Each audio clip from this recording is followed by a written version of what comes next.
Laging ganado ang aking mga baka sa pagkain, kaya naman hindi na ako nagtataka kung bakit ang gaganda ng kanilang mga katawan. Hello guys, it's me, Kuya Red TV. Tara, samahan ninyo ako sa aking pang-araw-araw na pamumuhay. Hindi lang laman ang aking alagang baka ang ganado sa pagkain araw-araw. Maging ang aking mahal na nanay ay talaga namang laging ganado yan sa pagkain. Kaya naman hindi ako nagsasawa sa kanya na subuan siya ng kanyang mga makakain. Kung tutuusin mga ate at kuya, ang pag-aalaga ng ating mga nanay nung sila ay malakas pa ay hindi po natin matutumbasan ngayong oras tayo ay kailangan na nila. Ang aking nanay kasi ay hindi na po kayang kumilos mag-isa at hindi na po talaga kayang kumain mag-isa. Kaya naman ako po ang nagsisilbing paa at mata ng aking mga nanay. Isa po ako sa mga anak niya na tumutulong sa kanya upang makakilos ng maayos. Hindi ko po sinasabi na sinasarili ko po ang paggabay sa kanya at ang pagtulong sa kanya. Meron po akong mga kapatid na laging nakasuporta din sa nanay. Nagkataon lang po na ako ang kasama niya dito sa bahay, kaya karapatan ko pong alagain ang aking nanay. Kung susumahin po kasi natin mga ate at kuya, ay hindi po natin matutumbasan ang pagmamahal at pag-aalaga ng ating mga magulang nung tayo ay mga musmus pa lamang. Kung magbabalik tanaw po tayo mga ate at kuya, buhat ng tayo ay sinilang dito sa mundong ibabaw, ay sadyang napakahirap po ng kanilang mga naranasan. Isama mo pa ang pag-aalaga nila sa atin upang tayo ay mapalaki ng ganito. Diba? Napakasakit at napakahirap para sa parte nila. Kaya ano po ang dahilan upang tayo ay magreklamo ngayong panahon na tayo naman ang mag-aalaga sa kanila? Baguhin po natin ang pananaw natin ito. Mahalin po natin ang ating mga magulang habang kasama pa natin sila. Samantalahin po natin ang pagkakataon habang sila'y nandito pa. Thank you so much Alviera Ayalalan for the early gift. Napakaganda po ng binigay ninyo sa akin at ito po ay aking magagamit sa pang-araw-araw kong pamumuhay. Pagkatapos ko pong asikasuhin ang aking nanay ay diretso naman ako sa farm dahil ang aking mga alagang baka naman ang aking aasikasuhin. Napakaganda nito at komportable ko itong suotin. Kaluwal ko kayong balay abe bala ko ninong igit ko bitin-bitin niya pa mo kayong babo na ning jeep. Ngayon palay bapang Randy. Ingaklas na ning San Francisco. Shower out kaya kabab ne. Shower out mo naman kang Kong Rodel Timbang. Maning ako botarago mabalag ka pa ken. Loob ka kayong kilog malwalas pa naman.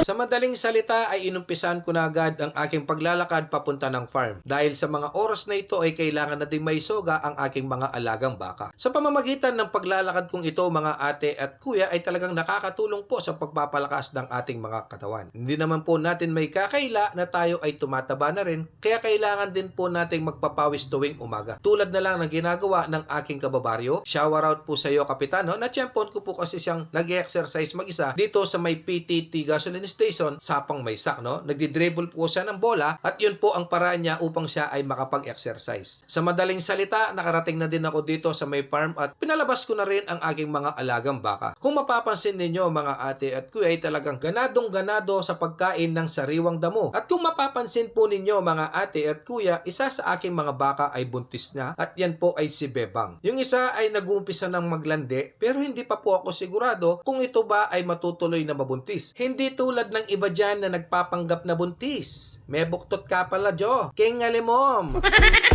Lilinawin ko lang po mga ate at kuya ng aking mga alaga ay baka at hindi po ito kalabaw.